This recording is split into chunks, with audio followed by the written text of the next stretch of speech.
My Safety Training Online presents personal protective equipment. Welcome.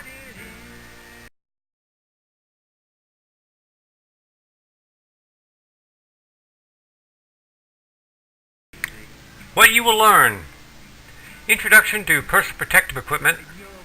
We'll talk about alternatives to personal protective equipment, examples of PPE, establishing a personal protective equipment program, injuries that occur without personal protective equipment, and the classes of hard hats. Let's get started. Introduction to personal protective equipment.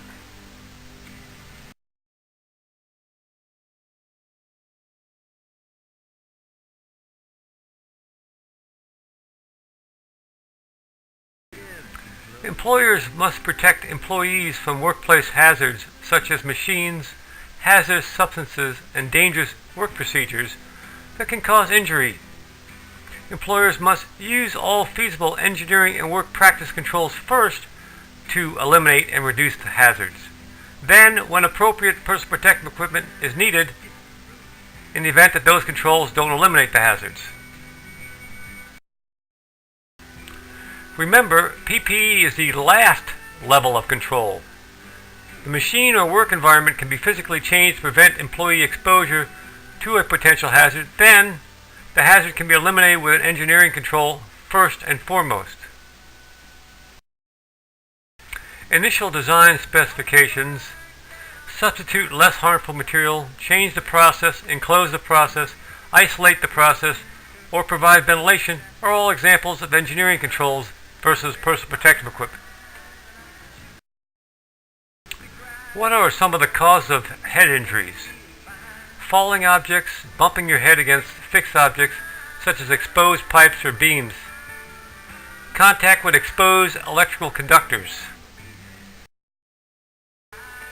Employees can be removed from the exposure to potential hazards by changing the way they do their job. Then the hazard can be eliminated with a work practice control.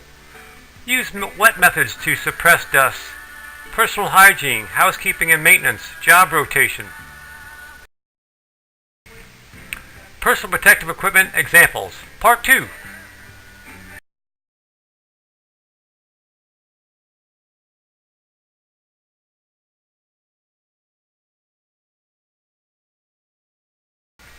Examples of personal protective equipment.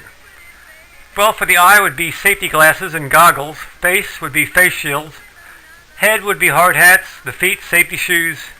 Hand and arms for gloves. And bodies with vests, hearing, earplugs, and ear muffs. Made with metal or plastic safety frames, safety glasses at most operations require side shields. Used for moderate impact from particles produced from such jobs as carpentry, woodworking, grinding, and scaling. Protect your eyes, eye sockets, and facial area immediately surrounding the eyes from impact, dust, and splashes. Some goggles fit over corrective lenses. Widespread industrial uses as well as laboratories. Protect your eyes from burns caused by infrared or intense radiant light, and protect face and eyes. Sparks, metal splatter, slag chips produced during welding, brazing, soldering, and cutting. Laser safety goggles protect your eyes from intense concentration of light produced by lasers.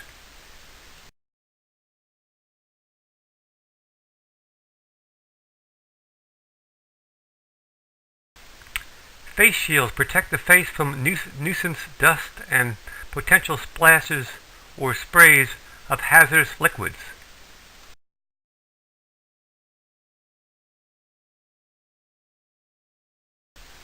What are some of the causes of head injuries? Falling objects, bumping head against fixed objects, such as exposed pipes or beams, or contact with exposed electrical conductors. Types of hard hats. Class A, general service, used in mining, building construction, shipbuilding, lumbering, and manufacturing. Good impact protection but limited voltage protection. Class B, electrical work protected from falling objects and high voltage shock and burns. They're used in the utilities industries and anywhere there are high voltage existing.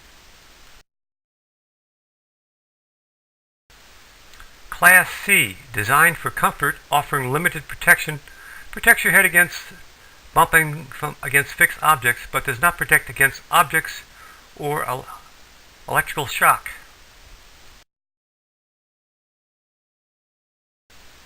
Types of PPE hearing protection: earmuffs, earplugs, and canal caps.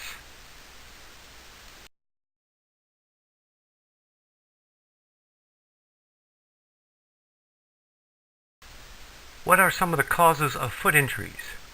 Heavy objects such as barrels or tools that might roll onto or fall on an employee's feet. Sharp objects such as nails or spikes that might pierce soles or uppers of ordinary shoes. Molten metal that might splash on the feet. Hot or wet surfaces, slippery surfaces are causes of foot injuries.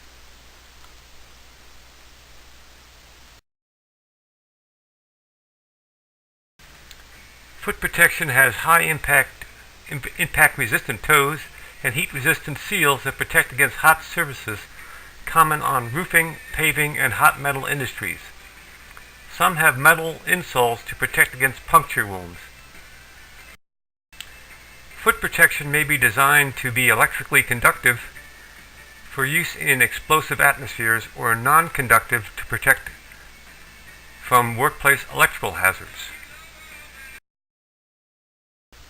Metatarsal protection is part of the shoes or strap to the outside of the shoes to protect the instep from impact and compression.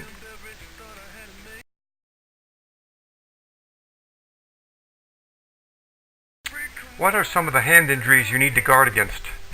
Burns, bruises, abrasions, cuts, punctures, fractions, amputations, and chemical exposures.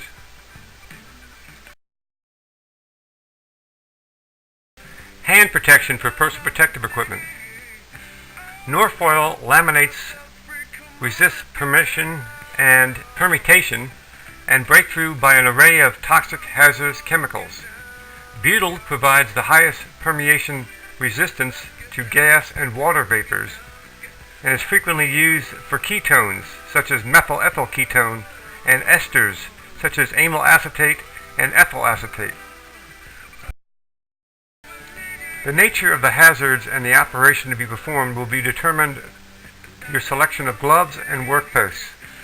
The variety of potential hand injuries makes selecting appropriate pairs of gloves more difficult than choosing protective equipment. Take care to choose gloves designed for the particular circumstances of your workplace. Viton is a highly resistant to permeation by chlorinated and aromatic solvents. Nitrile provides protection against a wide variety of solvents, harsh chemicals, fats, and petroleum products, and also provides excellent resistance to cuts, snags, punctures, and abrasions.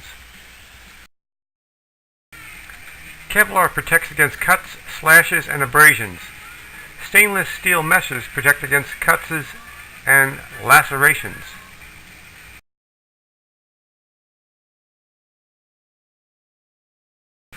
What are some of the causes of body injuries?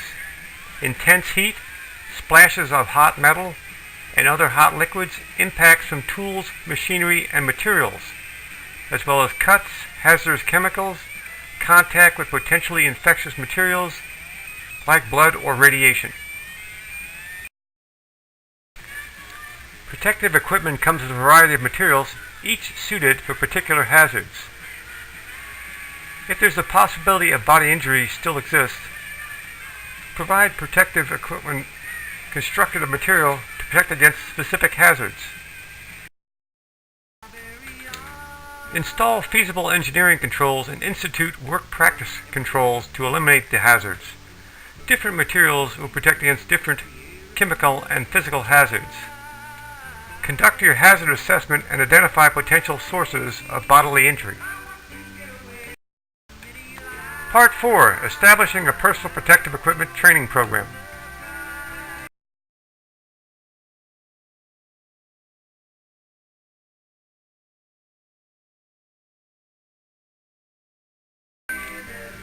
Establishing a program.